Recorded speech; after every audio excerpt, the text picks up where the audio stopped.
Troisième transformation du plan, la translation. Une translation est une transformation du plan qui déplace tout point dans une même direction, dans un même sens et d'une même distance. Appliquons la translation dans cet exercice.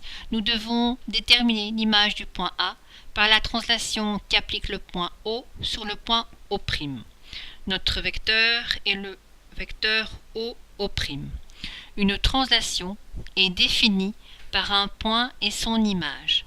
C'est une flèche qui donne les informations, direction, sens et distance, du mouvement subi par un point et son image. Cette flèche, appelée vecteur, est l'élément caractéristique de la translation. Comment allons-nous procéder? Nous avons besoin de l'équerre Aristo. Nous devons la placer parallèlement au vecteur.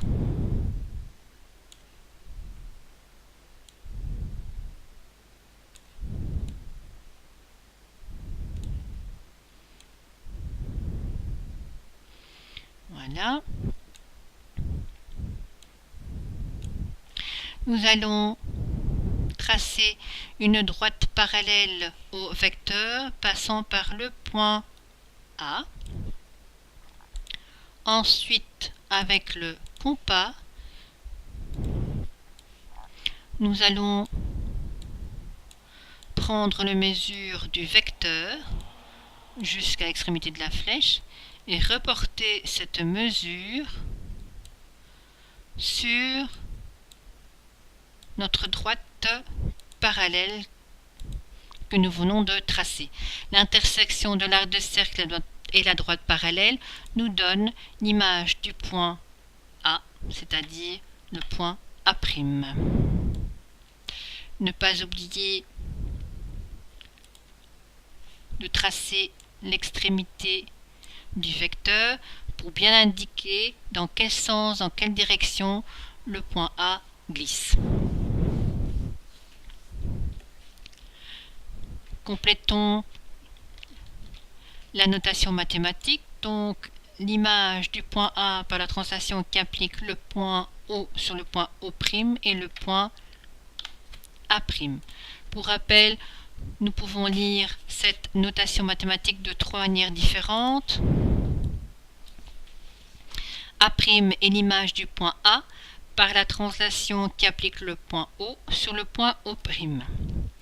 L'image du point A par la translation qui applique le point O sur le point O' et le point A'.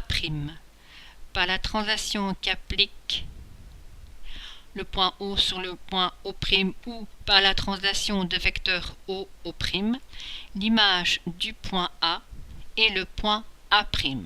Deuxième exercice. Nous devons déterminer l'image du carré ABCD par la translation qui applique le point O sur le point O'. Même démarche. Nous devons tracer des droites parallèles au vecteur O',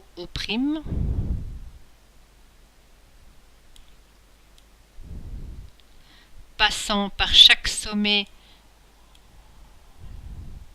du carré.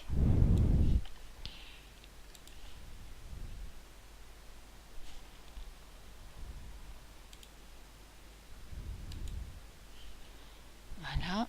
Donc on trace une droite parallèle au vecteur passant par le point B. Ensuite, avec le compas,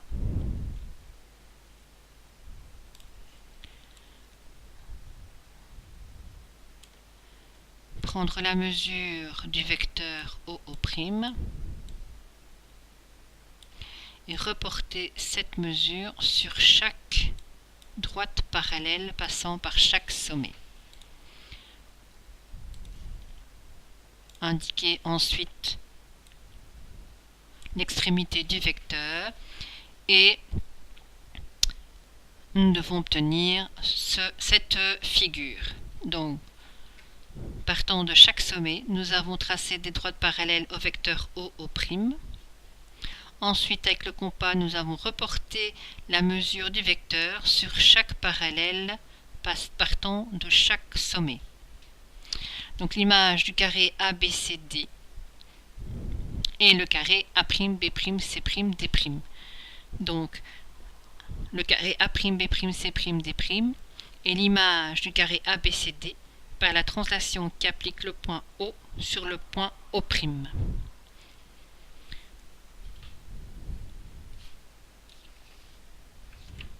Alors, petite remarque et petit rappel, dans une translation, il n'y a aucun point fixe, tous les points se déplacent dans le même sens, dans la même direction et d'une même distance que le vecteur.